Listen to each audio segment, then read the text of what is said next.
Hoy hablaremos de cáncer, esa enfermedad que parece que está de moda. Y no es para menos, está predicho que en los países occidentales la mitad de los hombres y una de cada 3 mujeres lo sufrirán. Esto no es bueno, ya que no es una enfermedad cualquiera, pero ¿es tan alarmista? Las estadísticas indican que un 60% de los pacientes actuales de cáncer sobreviven, y cada vez más cánceres se podrán curar gracias al conocimiento de la genética y al desarrollo de nuevas técnicas médicas. ¿Al conocimiento de la genética? Sí, eso mismo he dicho. ¿Sabéis qué es el cáncer? ¿Sabéis cómo se define?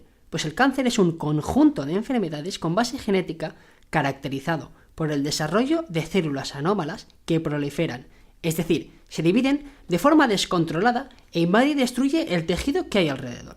Ya dijimos que las células se dividen, ya sea para dar gametos, con la meiosis, o para renovarse o hacer crecer al individuo, con la mitosis. En este caso nos interesa esta última.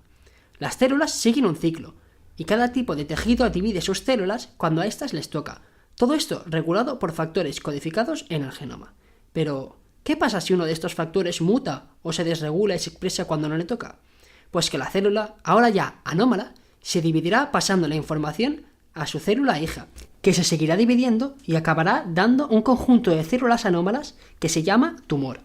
Este tumor puede ser benigno si simplemente crece, o maligno si aparte de crecer, invade el tejido que tiene cerca, o, en sus estadios más avanzados, invade tejido lejano por metástasis, es decir, una célula que entra en sangre y sale en otra parte del cuerpo donde originará otro tumor.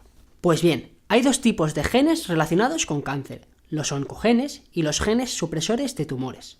Los oncogenes derivan de los protooncogenes, genes normales que tienen la función en las células sanas de estimular la división celular cuando es necesario.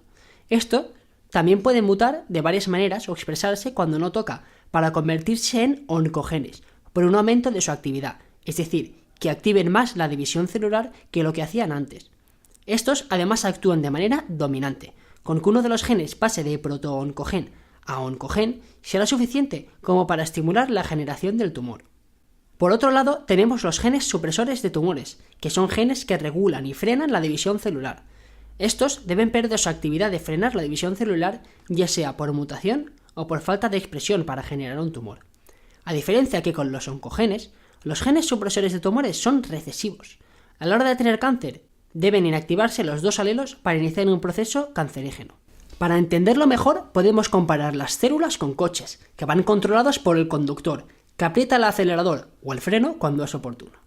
Bien, pues los oncogenes serían el acelerador, y los genes supresores de tumor el freno.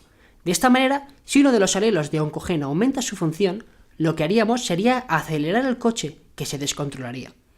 Por otro lado, si se inactivan los dos alelos de un gen supresor de tumores, sería como si el freno se estropeara, y no podríamos frenar, siendo también peligroso para el coche. Una vez mutados, como se reproducirán más, pasarán más sus genes a la siguiente generación de células, por lo que se acabará formando un tumor por selección natural. Ahora la pregunta es, ¿podemos hacer algo para evitar esto? Pues sí, pero para entenderlo necesitamos saber qué es lo que causa el cáncer, que son varios factores. Uno es, simplemente, la mala suerte. Las células se dividen de manera natural, y en algunas de estas divisiones puede suceder alguna mutación. Estas se pueden ir acumulando hasta dar una única célula cancerígena que originará el tumor. Una segunda es que puede ser hereditario. Hay alelos de diferentes genes que pueden aumentar la probabilidad de tener cáncer. Atención, he dicho alelo, es decir, alguna variante, no un gen en sí mismo. Todos los genes tienen una función, y algunos alelos que pueden hacer que su producto no funcione bien. Y esto es lo que puede aumentar la probabilidad de cáncer. ¿Por qué pongo énfasis en esto? Por esta noticia. Nacer sin el gen del cáncer de mama ya es posible, y ha sucedido por primera vez en Vigo. Como veis, es falso. Tal y como explica mi compañero Héctor, las niñas han nacido sin la mutación, sin el alelo del gen supresor de tumores BRCA2, que aumenta la probabilidad de tener cáncer de mama. Si no tuvieran el gen, el efecto sería el mismo o incluso peor. Finalmente, hay factores externos, como algunos virus, la radiación, el tabaco, la dieta, el alcohol, entre otros, que aumentan el riesgo de padecer algún tipo de cáncer. Si queréis saberlos mejor, parad el vídeo y en la imagen tendréis diferentes recomendaciones para evitar factores que aumentan el riesgo de tener cáncer, que no es lo mismo a decir que seguro que se tiene cáncer bajo los efectos de esos factores. Cuanto más grande sea el círculo, más aumenta el riesgo ese factor. Entonces, como punto final, me gustaría comentar algo. Parece que cada vez que a alguien le diagnostican cáncer, sea como una condena a muerte. Eso es mentira. Ya hemos dicho al principio que un 60% de los casos de cáncer se suelen curar. La persona sobrevive. Sí, es verdad que depende mucho del tipo de cáncer, porque hemos dicho que es un conjunto de enfermedades, y dependiendo de cuál sea, hay mejor o peor pronóstico.